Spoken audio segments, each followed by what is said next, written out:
16 гасырдан бирле бу урында безнең мусульман мәхәлләсе яшәгән.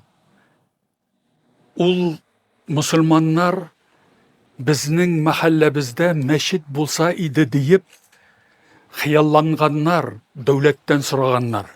Ләкин дәүләт ул вакытта таштан мәчет төзергә рөхсәт итмәгән. Шуның сәбәпле күп еллар, дистәләгән еллар, йөзләрчә еллар биредә таш мәчет булмаган.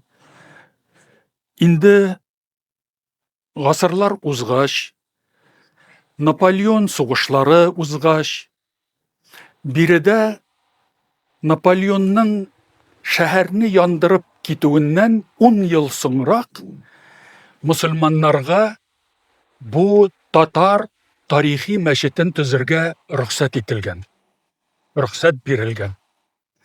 Әлхәмдүлилләh, 1823 елда беренче проект буенча бу мәхәлләнең мәчете барлыкка килә. Аннан соң 1880 елларда мәчетнең яңа проекты ул киңәйтелә, биредә икенче этаж барлыкка килә һәм аның цоколь этажы да барлыкка килә. Шушлай иттереп, әлхәмдүлилләh, бу мәчетнең нигез салуына һәм төзелүенә 200 ел тулды.